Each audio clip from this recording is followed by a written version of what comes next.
and welcome to mini episode 22 of Real Life Ghost Stories. How you do? I got 2 spooky listener tales for you this week. Okay. One of them was about a haunted hospital. What? Was it actually? Yeah. Ugh.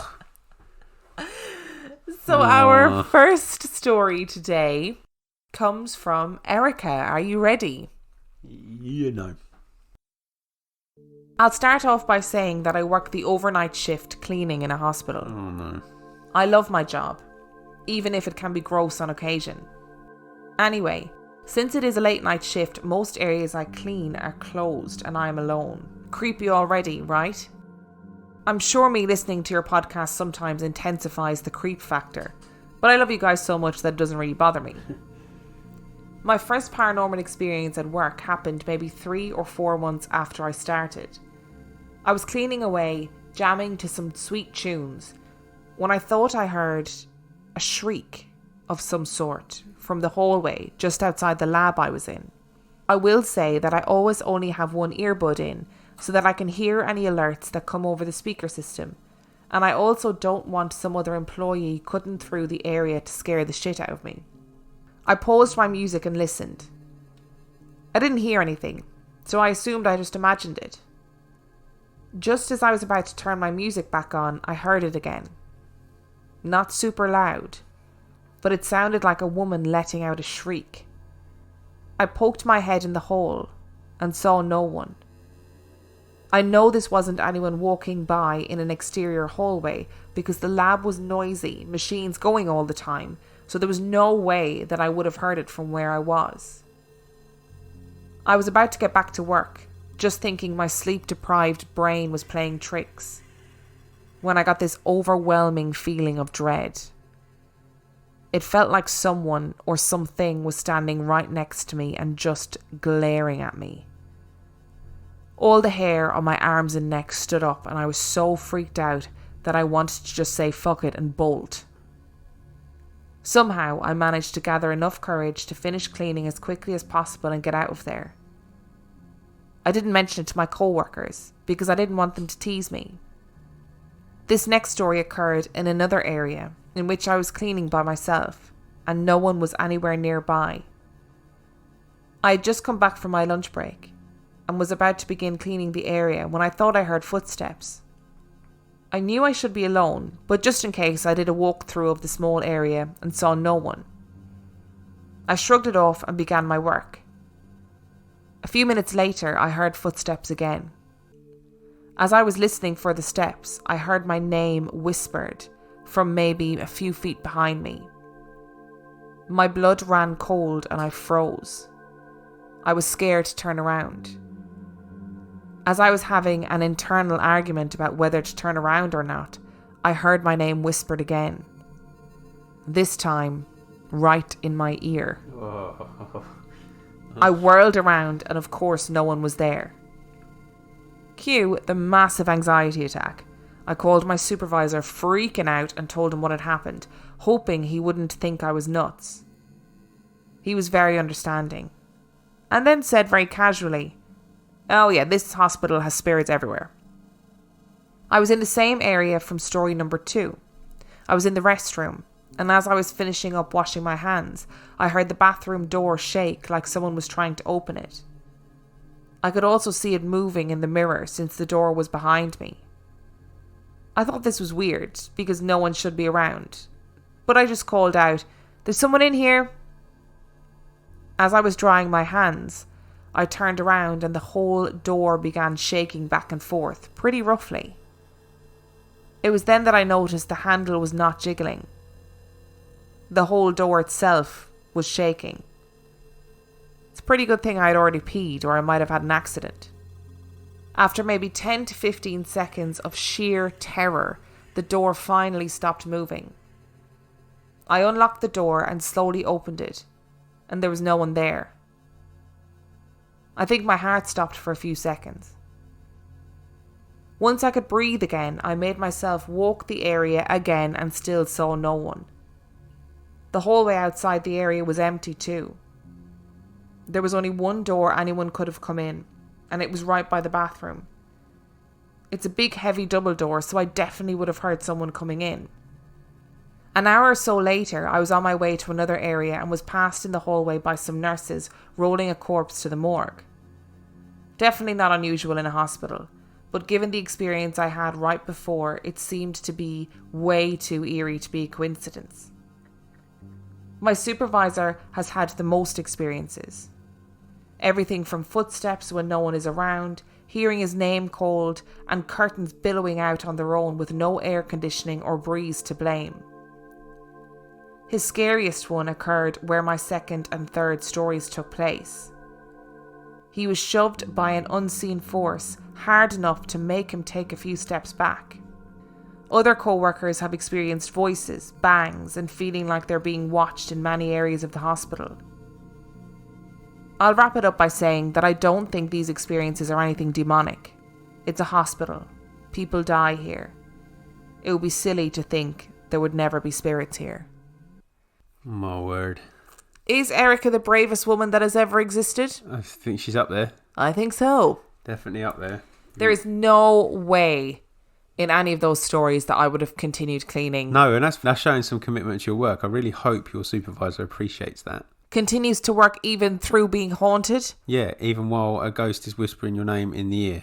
Babe, that should be in the ear. That should be on your CV, first line. Yeah. Do you want an employee who continues to work even if there are ghosts? Yeah, absolutely. Then hire me, bitches. Yeah, don't hire me. I would have ducked out of every single one of those situations the first moment it started happening. Me too. Apart from maybe the bathroom, because initially... No, the bathroom one, because you'd be like, no, there's somebody in here, like, whatever. Until the whole door started shaking. Then I'd probably curl up into a ball and start sobbing. Yeah, probably. But Manny would. Manny would curl up into a ball and start sobbing. This isn't a nice working environment. Shaking doors, whispering names, your supervisor telling you there's spirits everywhere. That's so reassuring. Thank you. I don't know how you did it. No, me neither. I feel very much like impressed. It's quite interesting about the dread feeling, though, isn't it? Well, not the feeling of dread. Rather, I wrote it down as the dread feeling, but that's not what I meant. The feeling of being watched. Yeah. Because that's instinctive from early humanity, isn't it? Because it's a survival instinct. Yeah. But what causes that sensation? Well, there's Is it a change? Is it our bodies reading a change in atmospheric pressure, or isn't there's like noticing like micro signals? I spoke to a therapist one time who said that anxiety is like a glitch in our psyche. So, anxiety originally was a survival mechanism, right? Where you obviously would be flooded with anxiety to pump up your fight or flight so you'd survive like a saber-toothed tiger or whatever the fuck was going to attack and kill you. But nowadays, the vast majority of us are privileged enough not to have those dangers and predators and all of those things. So when you have anxiety attacks or panic attacks for no reason, it's like a glitch. Your body is recognizing something that isn't necessarily a threat as a threat. So it could be that those feelings of dread do just come from a glitch, like what's that thing called? Infrasound. I was going to say the Matrix, but where was Will when you needed him? It could be your body responding to something that isn't actually a threat anymore. But it's responding to something. Do you know what I mean? And it's just what is it responding to? That's what it's intriguing. It's intriguing because we've all had that sensation where we feel like we're being watched, and 9 times out of 10 we are. But how do we know that we're being watched? How does a body know that? I can't solve science on this one. I need your help. We need your help. Answers on a postcard, please.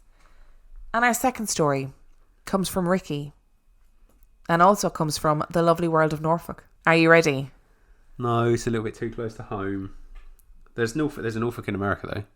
No, it's Norfolk here. I live in Norfolk, and I've lived here all my life, minus 4 years I spent living in the Netherlands. I came back because I missed it too much. I spent my whole life wanting to leave, and when I eventually got away, I was glad to return. Later reading revealed that statistically, people do not leave Norfolk for long, and a lot of people end up moving here from afar. Even a high percentage of students attending the local university and colleges end up staying. This says something about the Norfolk way of life. It is a slow and mysterious land, full of folklore and strangeness. and the people here do not conform to the social norms found in the rest of the country. Our capital city, Norwich, is a haven for the arts and has attracted many an author and artist to the region. This is Norfolk, a kind of hippie paradise full of eccentrics and the occult. Maybe it's always been this way, which kind of explains the weird folklore that bleeds from the rolling hills of our country. You may know the stories of the Black Shuck, Wood-o'-the-Wisp, and witches of the region, but what people outside of the region don't seem to have heard of are the phantom sounds that a large majority of local people have experienced at one time or another. Before I continue, it should be noted that we have a lot of military air activity in Norfolk. We have a few air bases dotted around that seem to think they can take liberties with their manoeuvres due to the low population density of certain areas. Where I grew up was certainly one of those areas, and so I'm used to hearing sonic booms and that weird loud roar of a fighter jet that is too far away to see but jangles your teeth with the noise of it. This doesn't happen all the time, but it's just something we have to deal with. Air traffic, then, has been the easy go-to explanation for some of the more bizarre sounds that can be heard. But I know what airplanes sound like. Many times as a kid, I would lay in bed and out of nowhere, and very faintly, would be a low-pitched, oscillating hum. It's very hard to explain, but it was a very stereotypical alien spacecraft sound. I don't think it was that at all, but I mention that as a way for you to imagine. It was kind of a wom, wom, wom, wom sound that, despite being faint... So didgeridoo? It's a sky didgeridoo. Yeah. I cannot believe you are taking the piss out of my wom sound. I thought I did that. Ricky, can you please write in and let me know if I did that really well, because I thought I did. It was a great sound. It was very very similar to a didgeridoo. I'm gonna do it again, and it is not in fact a didgeridoo. Imagine if I took out a didgeridoo right now and started to play it. It was a kind of a wom wom wom wom sound that, despite being faint, was able to be felt. One time I opened the window to confirm to myself that it was coming from outside, and sure enough it was. But it was coming from everywhere and nowhere. This wasn't the only sound that I've witnessed. At least one time when walking home from a nearby village, I heard a tinny, scraping echo sound that sounded just once and from what seemed like a long distance away. I am not unique. These sounds have been reported by many people. They have been the subject of articles in local news, and it isn't hard to find somebody to tell you their own experience hearing strange noises.